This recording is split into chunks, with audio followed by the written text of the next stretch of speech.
start out by just thanking everybody, all the 80 people plus that will come on. Thanks to our sponsors and members, and most importantly, thanks to Keith and Shane and Jack, and Ken will be on in a minute. But we're really excited about the talk today. We always do a talk today before just to get our talking points and know what's important out there. There's so much going on. It's hard to get it all into an hour. So I will stop talking. But one thing I do want to mention is we are doing a fun competition, and it was in the newsletter we sent out this week. If you don't have the information, it'll be up on the website this afternoon. But it's a competition where you can use a tool that Jack and Data Central has to monitor. Many people, some of our members and sponsors have seen this at our events before.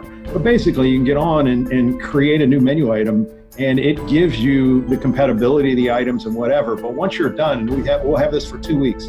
And once you're done, then we'll have Jack and his team are actually going to send this out to consumers and do a test, and somebody will win that. And we jokingly said we'll go into, but we'll do that. We'll go into our storage units for the associations and raid the closet for you.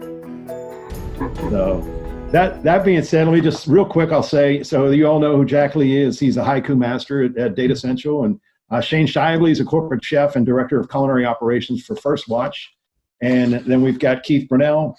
Keith is the director of culinary for the restaurant division of Nordstrom and the corporate executive chef. And then Ken Comedian's going to join us. He's, I think, having some problems with his connection right now. He's a VP of food service for Greenleaf Foods. You know them as Field Roast and Light Life. So those are their two big brands. Obviously been kicking butt in retail right now, and they're really getting ramped up for food service as well. So I think you're going to really enjoy what we're doing, and I'll turn it over to Jack. Yeah, thanks so much, Kevin. So Shane, I got to ask, I was going to say, that is not a Zoom background. You actually are in your car. Is that right? Yeah, I'm in my truck. All right, that's cool. Yeah, this is the first time we've done that. So I think we'll actually start with some conversation this time, and then maybe just jump into slides throughout when the topic permits. Shane, do you want to maybe just kick us off and tell us about what's going on with First Watch? Yeah, sure. So as of Easter Sunday, that was our last official day of service. So on Easter Monday, we ended up closing all of our company-owned restaurants, completely shutting down and basically going dark.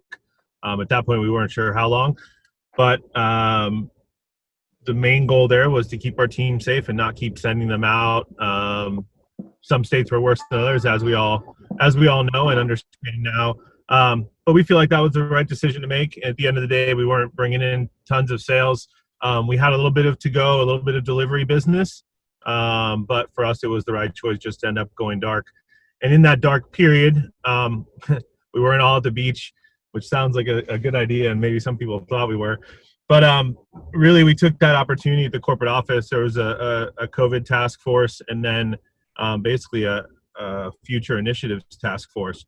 And what we did was it took the time that the restaurants were down and really pushed forward on some of those programs that would have taken a lot longer to roll out. So a lot of IT platforms, EMV and DCQ, we moved forward on. We also ended up, what would have taken us 9 months to roll out third-party delivery and online ordering via Olo. We rolled it out in 4 days and put it in every single one of our restaurants before we shut down. So it was a massive undertaking. That was all shutdown period. Now, last Monday, we opened up 18 restaurants, so 9 in Sarasota and 9 in Nashville. And our entire first week, every single day, we doubled our sales projections. So it was a significant increase for us. I think the teams were a little bit surprised by it, to be honest with you. It came pretty fast, and that extra bump from Olo and from third-party delivery really made a difference in our weekly sales. So looking forward, starting on Monday, June 1st, we're going to do that same thing with about 220 more restaurants across the country. So all of our states across the country, except for basically the Northeast, right? New Jersey, Pennsylvania, Maryland, Virginia, Michigan. So what we learned with restaurants is what we're going to end up pushing forward and using as a tool to educate all these 220 that are coming up here next week. So it's been a massive build-a-thon. I'm very happy with the results and excited to see what happens when we go live on Monday. Yeah, so I mean, Shane, both you and Keith are in interesting positions because you're both coming from brands that have essentially closed down all their stores and then had to reopen. Whereas I think in some of the previous sessions we've had, at least a couple of brands that were open effectively the entire time, but just not open for dine-in, let's say. Can I ask you, Shane, what was the? I get that the rationale for fully shutting down was we want to keep our team and our customers safe, which is absolutely makes sense. How much debate was there over that versus still offering to go or onboarding delivery really quickly or something in the meantime? Yeah, it was a significant amount of discussion between our board, our investors, and honestly our senior leadership team.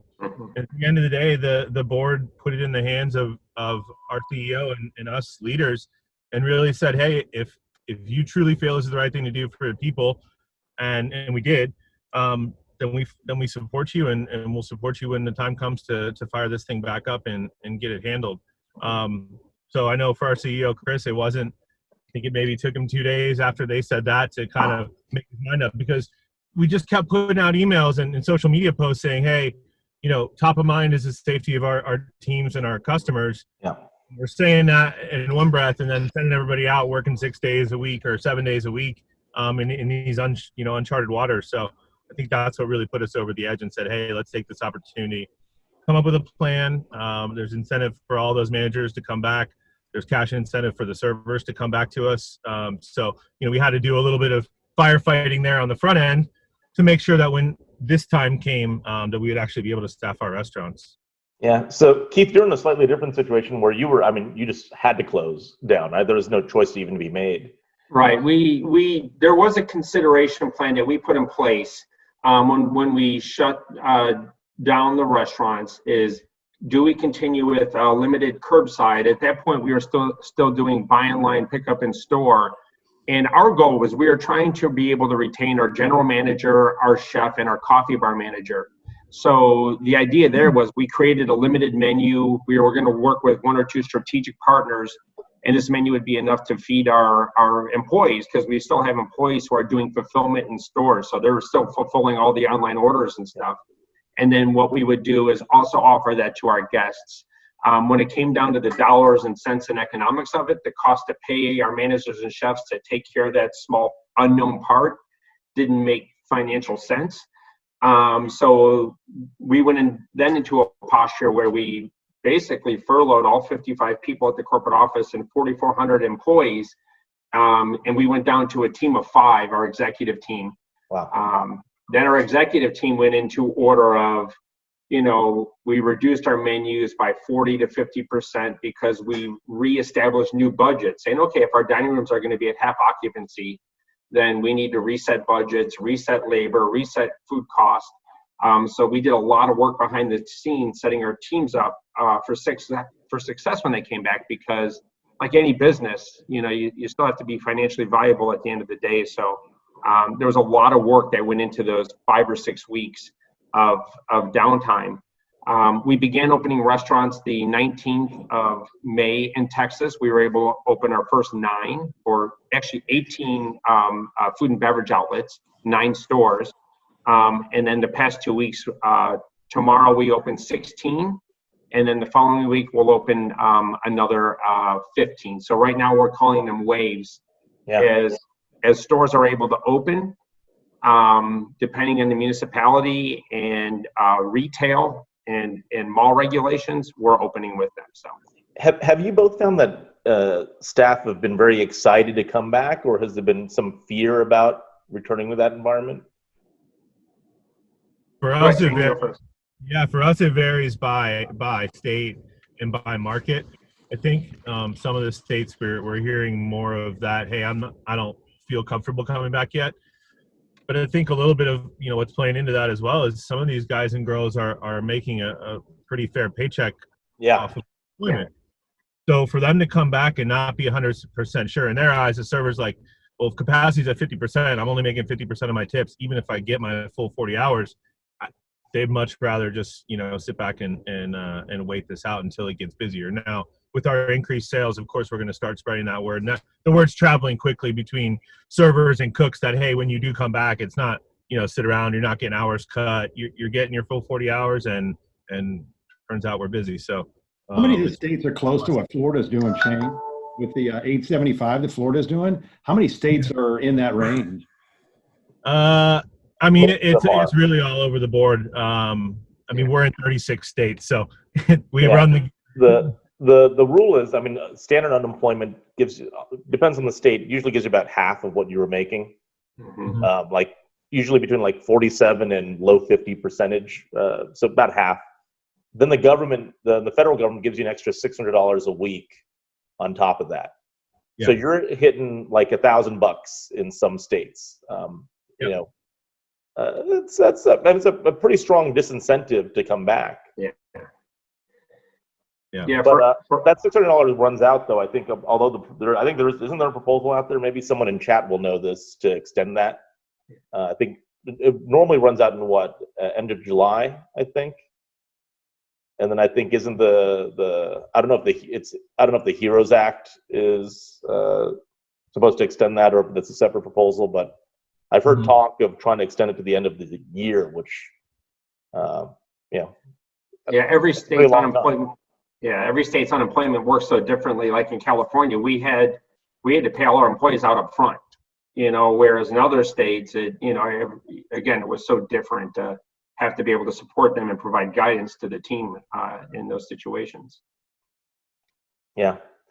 So Ken, you've joined us as well. Oh, you there? Yes. Yeah, I'm here. Yeah, so maybe you want to just introduce yourself for a moment and just share some perspectives on what you've been seeing as we start to reopen.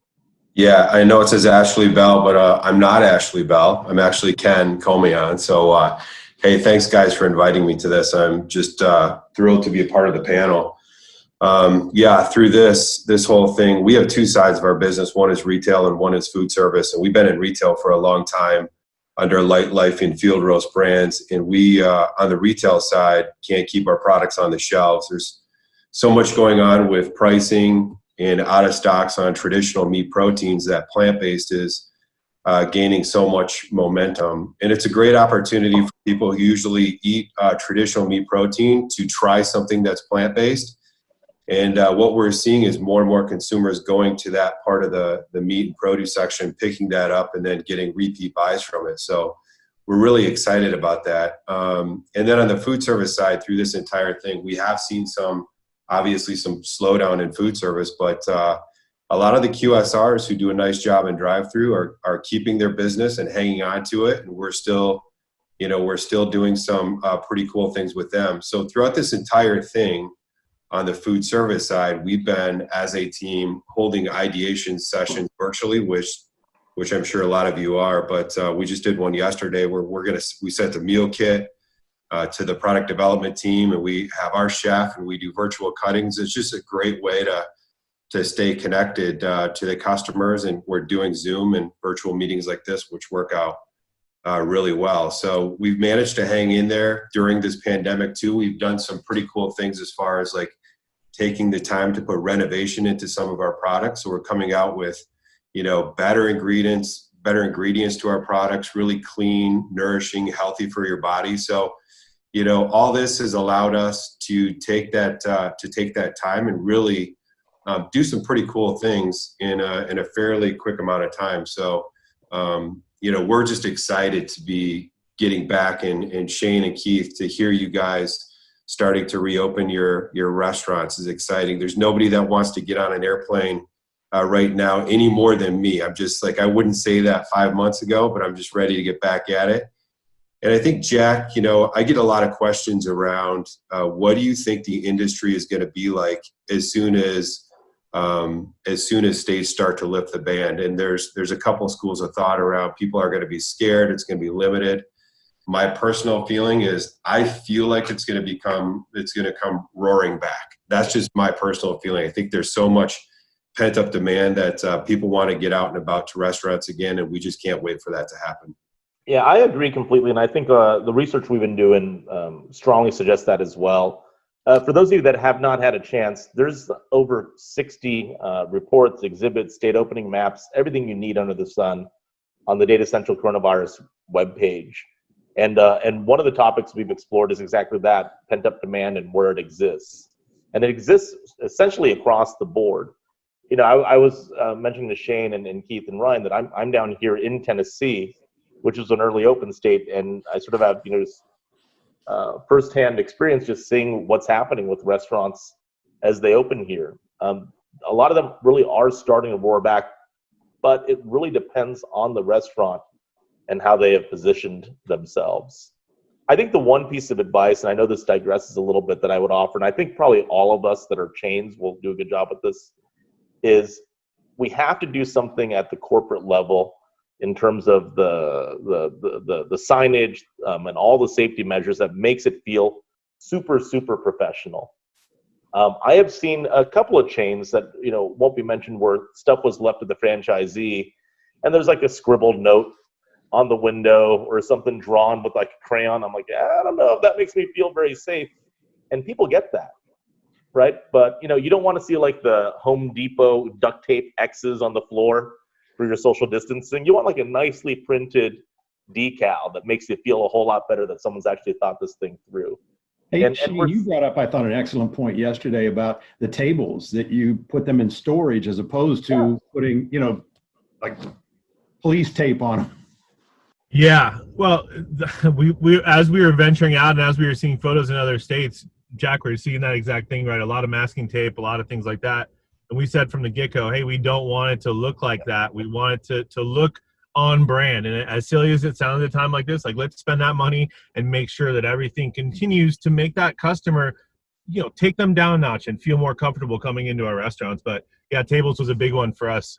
So as opposed to roping them off, or, I mean, police caution tape, I think we've seen everything under the sun. But for us, it was more about, hey, let's move those tables back into storage, or in some restaurants where we have patio space, put those indoor tables outdoors and try and maximize that patio seating as much as we possibly could.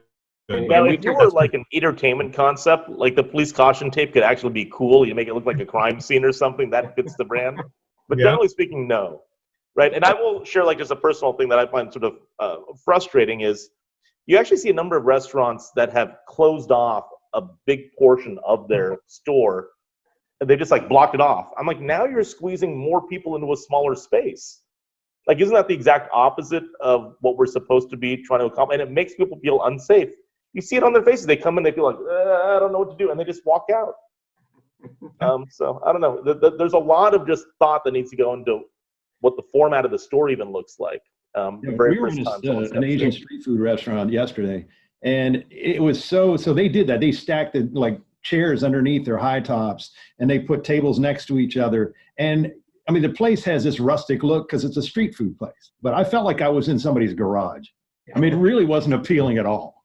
So it's something to really consider. It is. And Kevin, for all of our concepts, what we had to do is, because we're usually the restaurant that's on the third floor off the back of the elevator, our E-bars have more presence. But we abandoned the traditional companies that we work with to do our menus, and we went to what's called the Sign Shop. And the Sign Shop creates all of Nordstrom's in-house printing materials. So they were able to create full-size door menus where people do the curbside and pickup. And they're also to create our consolidated menus for our restaurants. So I guess that was a benefit we had. They were able to do all the stickers and all the plexiglass and all those types of things for us internally. But I'll be honest with you, we never get that support or love. This pandemic has really brought to life, I think, the need for restaurants at Nordstrom emotionally, and kind of that connection to our food and our people. Whereas if we would have asked for menus door side 3 months ago, 4 months ago, it would have been a no. So Keith, can you talk about, you said you pared the menu down like by half roughly. Yeah. What was the thinking into which items that you kept, which items you didn't, any new things you might have added? Yeah, so what the hardest part is, we were in the middle of rolling out 19 brand new menus. We're about 65, 70% through. So we knew when we got cut off, it's like, where was the RPOS at on all those items? So our thought process in reopening is Nordstrom classics and favorites. We had to have those because people have been emailing me, recipe, I want this recipe, I want this recipe. And then we looked at things that, basically what you've been talking about every Friday, Jack, is what people can't get or make at home. Yeah. So we did, our halibut fish and chips and some of our more traditional, like our more craveable items that you can't make at home. So it was a combination of those two. We stayed away from some of the shareable starters that we have in the beginning, saying, hey, sharing is not going to be a big thing for right now. And then the one thing we did back off of was pizzas. Pizzas are a good seller for us, but we know that everyone's eating a ton of pizza, and there's a lot of options out there for pizza. So we had to pare it down, looking at stations as well, knowing that we didn't want to man a pizza person. We didn't want to man a starter person. So we had to do it in conjunction with how we were basically reducing staff in each of our restaurants. So they kind of went hand in hand, but craveability, the classics, and, get that flavor of Nordstrom in people's mouth. Yeah, and Ken, I think you alluded to this in what you said about retail, and this is sort of in my theory of the case. Tell me if I have this sort of right, but it seems like we go into the pandemic, people want to retreat toward things that they know, so they go into the store not looking necessarily for plant-based. They probably expect to buy just traditional animal protein. It's sold out. Plant-based may still be there in some cases. They say, I'm going to give that thing a try, and the big impact of all this is we've now totally accelerated plant-based adoption by bringing it to entirely new audiences. Does that map to what you're thinking? Yeah, Jack, that's like really spot on. So, and the other thing is too, the space in the retail grocery store is expanding to include more and more plant-based. So when the consumer goes in there, they're walking by it, they see it, they want to try it. Now with the pandemic and the shortages, they're like, yeah, now's the time to pick it up and try it. And so they are, and they're realizing like, wow, this is really good. I like this. Yep. I feel like this is going to be better for me. And so a lot of new consumers are coming into the plant-based franchise, which, is a great thing. I mean, it's all about sustainability. It's about lifestyle. It's about healthy. And I think people are realizing that. So I do feel like this pandemic has definitely helped not only the retail space, but now more and more people are craving it when they go out to a restaurant or in traditional food service. Yeah, I actually think there could have been nothing better to happen to plant-based than this in a way. You've exposed so many more people to it all at once. Hey, Ken, and I also want to know too, the clean ingredient thing. So yeah, when you go on, talk about that. Is that driven by consumers, or is that driven by the chefs you're working with in food service, or a little bit of both? Or is it your team that intentionally wants to do that? But sorry, I didn't mean to interrupt you. Yeah, no, great question. I think, there's companies out there want to mimic, or they want to, they have sustainability platforms. There's different reasons, right? And at Greenleaf, our two brands, Light Life and Field Roast, we also have a Chow Cheese, which I guess is our third brand. We're really about delivering a clean product, so less ingredients, simple. I think people want something simple, easy to read, understand. And some of our competitors out there have a lot more ingredients. You're not so sure if this is good for me. You're hearing things in the news about this might have just as much fat or saturated fat as a burger that I would normally eat. And we feel like with the plant-based space that eventually clean, healthy, and nourishing for your body products are going to win out in the long term. And so we've worked really hard on the backside with our culinary team. We're really culinary first to come out with a great tasting product across the board that delivers, those really simple ingredients and are better for you type of products, which again, we feel like in the long run is really going to be what the consumers are looking for, especially the younger generation, Kevin, like, college, university, they're driving a lot of this. And so I think it's good. I feel like we're on the right track. Yeah. If I could, I'd like to maybe share out a couple of slides and get your reactions as we go. So I'll, sort of talk over a few slides, but feel free to jump in and share any thoughts as we do this. So the big topic of conversation, I think you can probably see my screen now, is just the reopening of dine-in. And this is what it looks like as of last week. So this data is just a few days old. This is the percentage of dining rooms that are open in each state right now. You can even see, like in California, which is largely closed, there's some areas where they've allowed some reopening of dine-in, but it's very, very minuscule.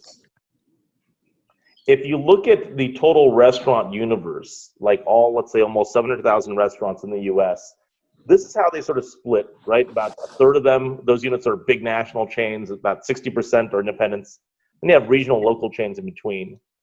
If you look at the share of places that are currently open for dine-in, though, right, it is predominantly national chains. The chains are, is Kevin actually taking a picture of the screen? I'm going to put it on our website. Sorry, I didn't want to get caught doing that. At a minimum, you could hit print screen, and I think it'll accomplish the same thing. But I wanted a visual of it. No, that's hysterical. Okay. So right now, chains are way overrepresented in places that actually have open dining rooms. So think about that. Independent restaurants have, and we know this from our other data, have actually stayed open in any capacity, right? That they're not totally shut down more than have other types of restaurants. A lot of smaller independents have just sort of toughed it out, even though they're getting just totally hammered. Dining rooms are opening now, but chains are doing it more quickly because they can do it sort of en masse, multiple units at a time. And that's the experience that consumers are going to have as they go out. Most often first at a place that's doing it well because they are a chain with corporate headquarters and policy and that it's thought through all these things. The question becomes when all those independents start opening their dining rooms, will that be some sort of strange chaos if they don't have all those sort of safety procedures thought out well, professionally printed, and whatnot. It's actually a pretty good thing that it's happening in this sequence. If it were the other way around, you could have something fairly chaotic if it were just like the market doing what it will in the first few days. We asked consumers, do you think it's more important to now have a healthy lifestyle now that you've been through a pandemic, essentially? About half saying, nah, it's no more important or less important than before. But you have about almost 40% saying it is more important today to be healthy, and very few people say it's less important today to be healthy. And the question is, what does healthy actually mean? You could sort of get at this by looking at what are some of the goals that people have with regard to health. We have sort of a four-stage model of what health and wellness looks like. The first stage was weight loss going back to the 80s. The second stage was natural, organic, sort of these feel-good things going back to the early 2000s. We're now sort of in that third stage, which is about functional foods that actually do something for you. And then eventually we'll move into the fourth stage, which will be personal nutrition, which is DNA-based diets, but we're not quite there yet. It just so happened right before the pandemic hit, we fielded research on what sort of things people want to have sort of, accomplish in their life as it relates to health and wellness from a functional perspective. And you can see that represented in the gray bars. And then just more recently, a couple of weeks ago, we re-asked that same question to consumers, given that there's been a pandemic, to see if they've changed at all. And you actually see there are some changes, right? Immunity building has become more important to people in just a matter of a couple of months. So this is basically straight up the impact of the pandemic, if you look at the timing of when all this was fielded. Energy has become less important. I guess you don't need a lot of energy to watch Netflix all day, is maybe the story there. So we're actually seeing like a fundamental shift in what people say is going to be important to them. And the question then is, if immunity becomes more important, can that find its way onto a menu, or should it find its way onto a menu? So, think about this from a chef perspective. What do we do to give people sort of the superfoods and super boosts that they want? So I thought this was actually pretty interesting. We asked people what type of foods they think will boost their immunity. I was surprised that people even had any inkling of an idea, right? That you had so many people rooting for citrus fruits and dark leafy greens and broccoli and other super fruits. It's not like everything was 20%. People actually had a notion, right or wrong, they had a notion what type of foods might deliver that. And then in terms of what type of nutrients, vitamin C and vitamin D definitely separated themselves from the rest of the pack. So I would ask you, I guess this is probably, a question for everyone. Do you see in the near future sort of doing things with the menu that addresses immunity in some way, knowing this has become more important to consumers? And how would you go about doing that from a culinary perspective? For us, Jack, I would say that, we look at it two ways. People, when they come in to eat, they want to eat things that are craveable. They order their burgers, they order their fish and chips, they order their French dips, they want sides of French fries.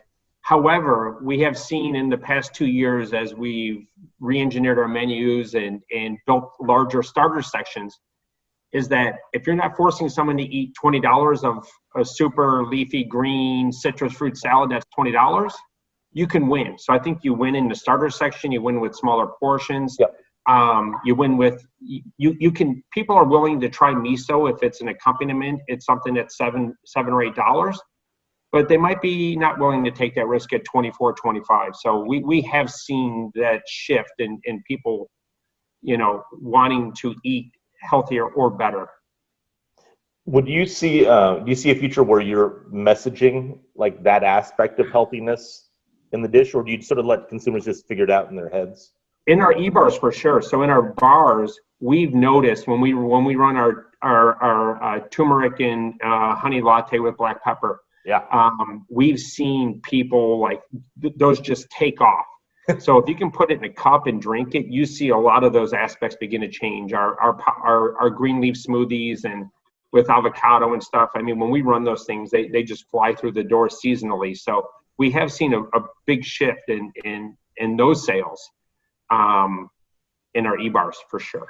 Yeah, and I would say, Shane, I mean, you have some beverages on your menu. When I look at them, like, I think, my God, this thing must be so healthy for me.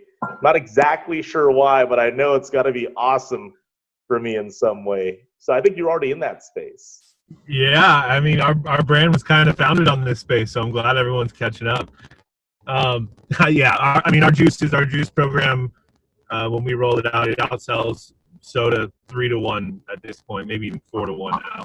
I mean, it blew everything else out of the water, but the top two sellers are Kale Tonic, which is, kale, Fuji apple, cucumber, and lemon. And then Morning Meditation, which is basically a turmeric and orange juice blend in the bottom and beet juice topper. They're both beautiful, vibrant juices, and we don't necessarily market them as, hey, this will make you healthier. Yeah. But, to your earlier slide's point, the consumer is putting those two things together, and they understand that kale's good for them, and blueberries now are superfruits, and all those things are kind of playing to our advantage. So yeah, it's an interesting thing. We see this all the time. I mean, people like turmeric, they think it's healthy for them, but most people have no idea why. They just generally think it's healthy and worth paying more for. They also know they're not getting it for the flavor. So if they see it in a dish or a drink, they make the assumption that this is a healthy thing, and that's why it's there. So I think you offer 2 drinks like that right now at a time, right? Do you see a future where maybe you increase that to a wider range of choices, or are you limited to 2? So we do 2 and then 1 seasonal. So with every one of our LTOs, 5 per year, we roll out a seasonal juice. Right now we're doing watermelon wake up, watermelon, pineapple, lime, and mint. Super simple and straightforward, but yeah, that 3 juice program has been a good one for us. I don't know, there's always talk about expanding, but at the same time, we'd hate to split that mix, because juicing's not easy, right? So every one of our restaurants, we're juicing for 45 or 60 minutes every single morning. I mean, so the more you add to that, the less ops wants to have that discussion. Yeah. So Ken, and I apologize, I'm finding it very hard to resist calling you Ashley, because it just that right there. Thanks, Jack. I appreciate that. And Ashley is sort of a cool guy's name too, so that wouldn't even be that big of a misnomer. But how about in the plant-based space? Do you see sort of bringing in other nutrients and calling those out as a thing that you do with your product, either now or in the future? Yeah, it's interesting, Jack. Before I came to Greenleaf Foods, I didn't even know what tempeh was. City in Arizona. Yeah, Tempe, Arizona.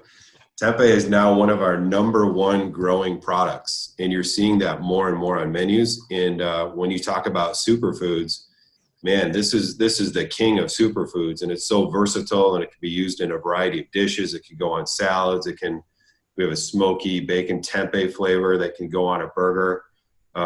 So there's all kinds of ways that particular product alone that delivers what you're just talking about here with that health conscious consumer something to boost your immunity, man, this is that home run product. And who would have thought, like, 2 or 3 years ago, tempeh would be one of the #1 plant-based sellers in QSRs and across the board. So it's, we're definitely seeing that. Yeah, it's interesting. And I think it's at Tulane University where they have the Gold Ring Center for Culinary Medicine, where they run doctors through a culinary program to teach them about food as medicine, essentially. And I think we're just seeing the start of that entire functional food I agree. Revolution. So here's the opposite. I guess this is probably the opposite of a healthy picture, so we'll just skip over that one. But I did want to share one other thing about food and how people consume. So one thing that we do at Data Central is something called Scores, which is a data set of, it's probably all of the chains that are attending today, plus another few hundred of the big ones. Everything that hits the menu, as it hits the menu, tested with consumers and a reaction from those consumers. And historically, we've used measures like purchase intent, uniqueness, fit. Does it fit with the brand? Would you make a special trip for this item? Do you like it? Do you not like it? But recently, we've added 3 new measures to all the things that we test as a result of the pandemic, and that's format appeal. So take a look at this dish. Is this something that you would think that you'd want to have delivered? Would you want to take it to go? Would you want to dine in, or some combination of the above? I was a little hesitant at first to even add these questions, because I thought you would not see any variability from one item to the next. I thought, what's the point? They're all going to be the same. Turns out that is not true at all. And I was sort of shocked to see how much consumers distinguished between one type of dish or one specific dish versus another in terms of how they would actually want to eat it or where they'd want to have it.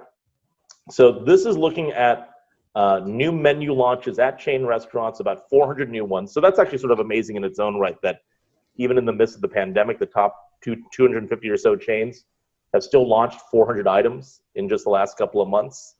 But this is looking at, across those items launched during the pandemic, the appeal of those items to be as a delivery item versus a to-go item versus a dine-in item. And again, this is noted that you can't physically have dine-in right now, but would you want it for dine-in if you could? And you can see that the delivery appeal is sort of lower across the board, right? And we learned something where a few years ago, when third-party delivery was just getting going, there was actually a lot of variance in what consumers thought was a deliverable food versus a non-deliverable food. Like pizza and wings were at the top, then you had things like pancakes were way down the list. Now what we've seen is a bifurcation where there's a few things thought to be super deliverable, then everything else is sort of thought as not very deliverable at all, largely because, and I think this is just the way things have gone, the industry could have probably done a better job of making food more deliverable and making that experience better for the consumer. Because all it takes is one crummy experience with your steak or whatever you ordered where you think, oh, I guess this food doesn't really work for delivery that well. But what you look at are those blue lines for to-go and the green lines for dine-in. And you can see there's massive variation, right? So if we look at the fine dining items that have launched over the last couple of months, those aren't thought to be very deliverable, very good for to-go on average. But the QSR ones are. There's a massive, massive gap there. And you can see it sort of represent, I'm going to go past this, in individual items. So let's look at 3 of them, right? You have this honey butter chicken biscuit from Wendy's. You have this sort of crab feast from Joe's Crab Shack, and Nashville hot wings from Pizza Hut.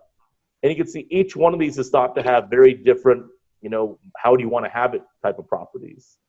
The honey butter chicken biscuit, thought to be great for to-go, and okay for dine-in, but I just would not have this thing delivered. Contrast that with the Nashville hot wings, right? Thought to be pretty good for delivery, as far as I actually think this is one of the highest perceived delivery things. Now, I don't know, is there some special property to a wing that causes it to travel better than, chicken between 2 biscuits? I don't know. I don't think there is anything scientific going over there, but consumers will perceive that, right? We could train consumers, and I think there's a big lesson over here about we can actually teach consumers what food is good to have in different ways. Right now, they think some foods are great for to-go and some are not great for to-go. Some foods are great for delivery, some are not great for delivery. And it's not because they're inherently good or bad. It's because we've taught them that. Think of how long you've seen wings as a delivery item because they're on pizza menus, essentially. Yeah, but Jack, part of that, in my opinion, might be, their tolerance for eating a wing that's not necessarily as hot as it would be in a dine-in. Yeah. They're kind of okay with that as opposed to a soggy biscuit or, things like that. I don't know what Shane and, Keith, what do you think? Yeah. Yeah, the hardest thing for us getting in, like we just upgraded all of our packaging.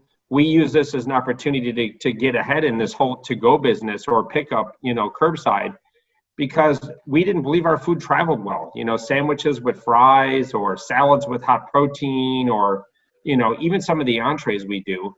But we got into the game real quick and we believe that not all of our food travels well, but unfortunately, I think the consumer for them to have your food is more important than making sure that it's 100%, hot or cold or whatever. They've given up a little bit for the mere fact that they want convenience. It's really changed. Yeah, I mean, I think there is something here. There's an interesting sort of intellectual exercise. So the One News item is awesome, and people get it for its intended purpose, which is to go. If the challenge was, how do you make this a great, delivery item? What are some things you might do there to get that delivery number up? Like, what if you said we have a biscuit box, right? And all you did was you had a piece of packaging that might suggest that this is meant to be carried or taken out or delivered into your house. Is that enough to get the thing across the finish line? And the same goes for, let's say the hook and catch, which is only thought to be a dine-in item and not perceived to be something that would work in any other context.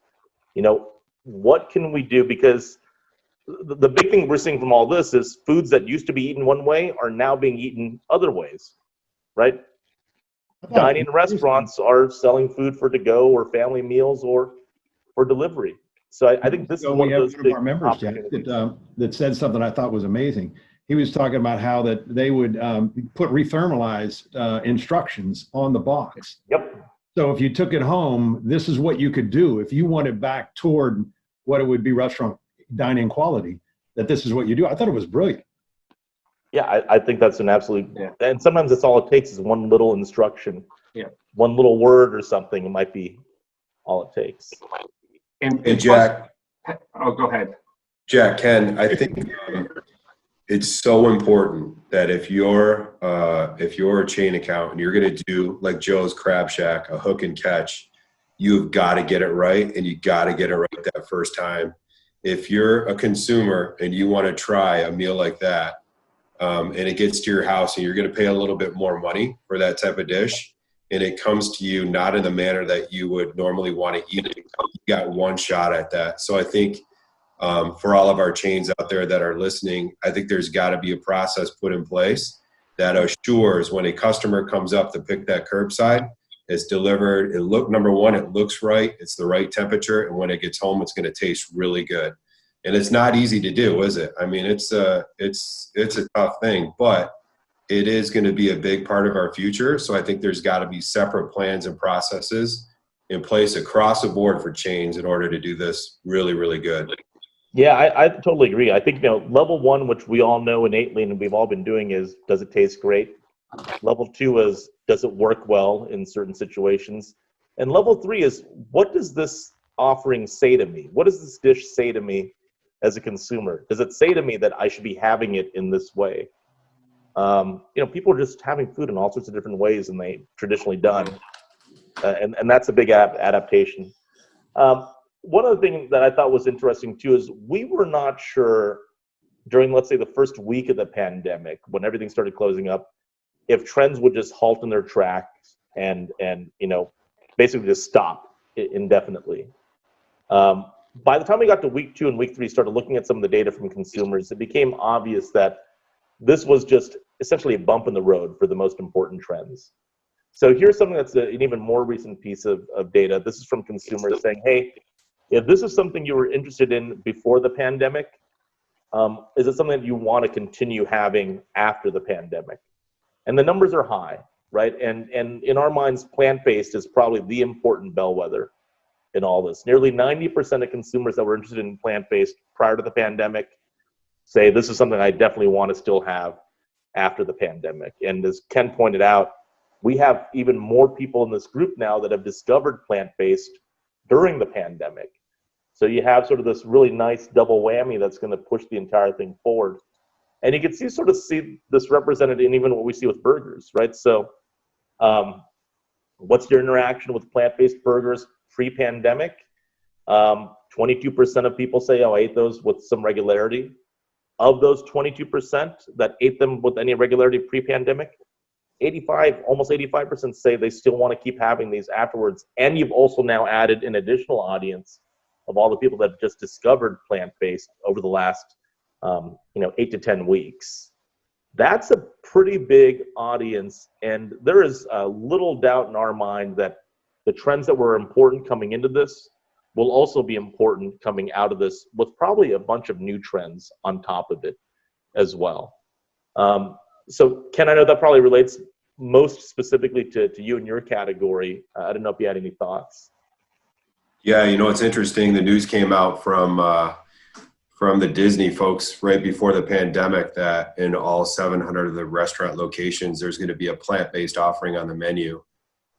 Before the pandemic hit, I was with a large non-commercial organization that is going to a 50-50 campaign, meaning wherever there's a traditional meat product like a hot dog or a burger or a chicken nugget, there's going to be an option for a plant-based nugget, a plant-based burger, a plant-based hot dog. And it's moving really quick. And so I would urge everybody that's kind of listening, or if you're thinking about putting something that's plant-based on your menu, the nice thing about a lot of the GCIA members are, you're not 10,000 units, but it's a little bit more manageable. I know it's not easy putting something new on the menu, but you guys have the ability to be much quicker and a little bit more nimble in getting new products on the menu.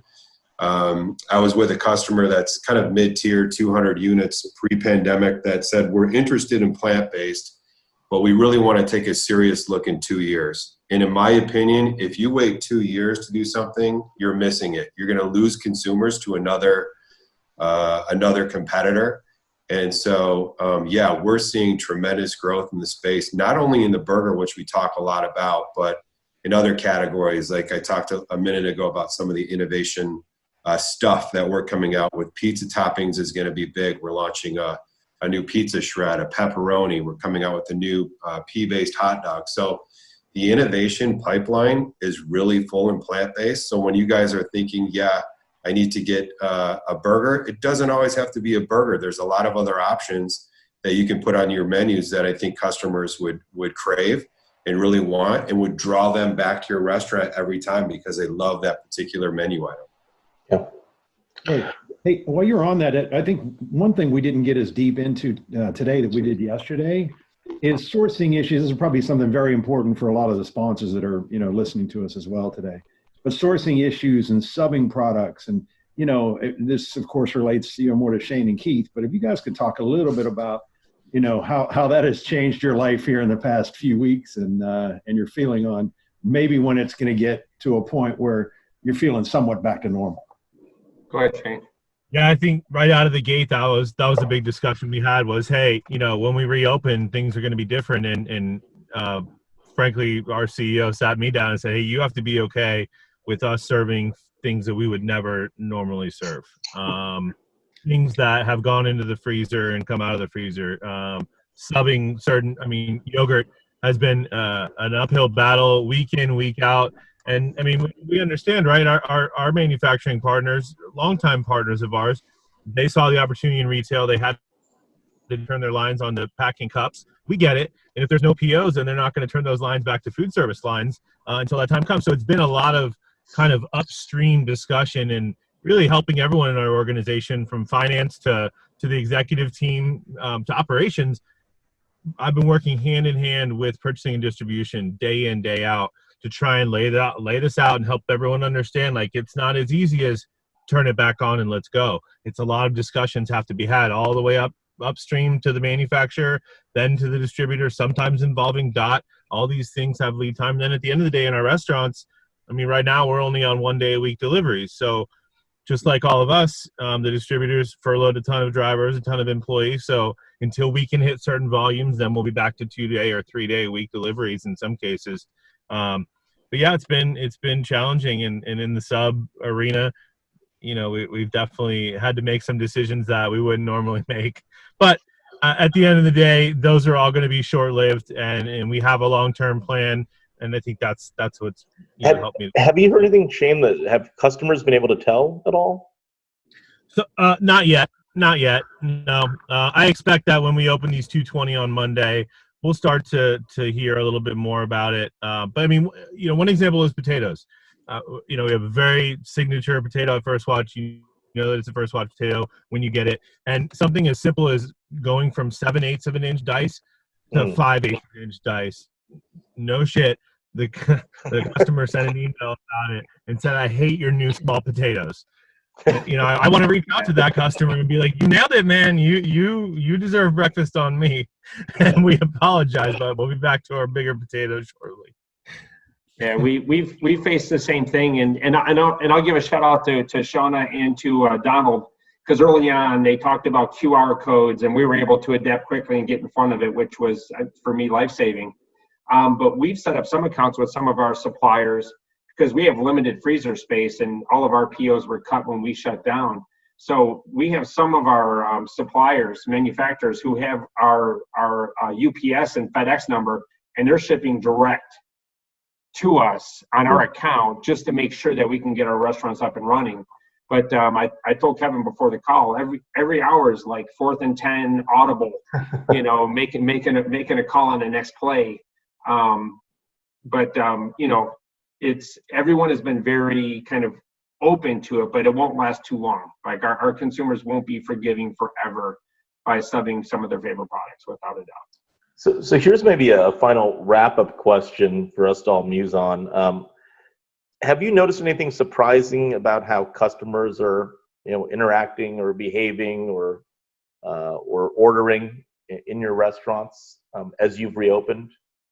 Anything say like, "Oh, I didn't think that was going to happen"? I could say one thing real quick, Jack. What we've seen is our guests are sitting around a lot longer. They are actually spending more time in the restaurant, and we've heard this. The families that are coming in are just like, they're so happy to just be in a restaurant that they're spending time. We had a lot of requests to bring happy hour back already because people were really missing that part of our business, so we're going to reopen happy hour. But yeah, I think people just want to be in a restaurant and lounge and relax is what it is. Is the check average up because they're staying longer? So our check average, we haven't done a lot of deep dive because we're only about 10 days into it, but people are ordering the higher items and basically treating themselves, as we would say. Are you seeing higher gratuities, or do you know that? I haven't seen the gratuity line yet, but I know that alcohol and liquor sales are up. Yeah, and you hit the nail on the head. I mean, we've asked consumers, what is one emotion you most want to feel when you go back into a restaurant? The number one thing was relaxation, which is, Shane, how about at First Watch? Yeah. Oh, you got muted somehow. There you go. Sorry about that. It seems like because everyone's been pent up, and maybe not spending as much money as they were spending before, our PPA is up. So they're getting the extra order of $1 Million Bacon for the table. They're getting a coffee and a juice, which is all great for us in these 18 restaurants. I am very excited to see what happens in the 220, and many of those over 50 have alcohol. So we're going to really get a nice understanding of what's going to happen with our alcohol program. Another one of the initiatives that we pushed forward on, and hopefully we'll be able to roll out here nationwide by the end of the year. But it was a major investment for us, but one of those things that we took this time down and said, hey, if we're going to do this, let's do this. So, yeah. Ken, anything to help us wrap up? My final thoughts would be, I guess, Jack, we have a company call once a week, and during this whole thing, I get the opportunity to address everybody in manufacturing, from sales, finance, the whole thing. And I can't stress enough to our team through this whole thing to make sure that you continue to support food service. So if you went out twice a week to your favorite local restaurant or QSR, make sure you continue to do that. during this pandemic, because we can all do that small part to keep things going in food service. So any manufacturers that are on the listening in on the phone here or the computer, make sure that you're stressing that to your teams too, because it's such a fun business to be in. And I just want our business and food service to thrive and keep getting better and better and support it like never before. So, like I said toward the beginning, my hope is that we come back with a vengeance and roar and be better than we were before. Yeah, I couldn't agree more. And one thought I'd like to leave us all with is, if you're from a bigger chain and people think of you as a big corporate chain, the question is, how do you feel like you're a more part of the community? Right? Consumers say we want to support the local community, independent restaurants. And how do you do that if you're a big multi-unit chain? Really think about that question, right? So, I've seen some just local restaurants here literally just put pictures of their staff in the window. And all of a sudden you make that human connection in some way. Maybe that's something you do with like the franchisee or the people that work at that particular restaurant. But there are other ways too. I think probably the most important marketing challenge, how do you make something big feel small? And that's what your marketing department should be working on right now.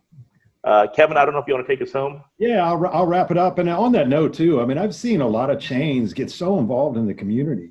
I won't, name, there's so many of them, but they do it in all different ways. A lot of times they're getting involved with the arts or sports or, Little League or whatever it might be. And, that really, I think is an awesome way for a chain to give that feel back to the community that, hey, we believe in you. We're here. We support this community. We live in this community and we are a part of it. But yeah, that's all going to be interesting coming out of this to see where that all goes. But first of all, I just want to say thanks to all of you, Keith, Jack, Ken, Shane, thanks so much. The information was great. Another little plug for the thing that we're doing that's going to be kind of fun, because I know everybody that's listening today has all the time in the world right now.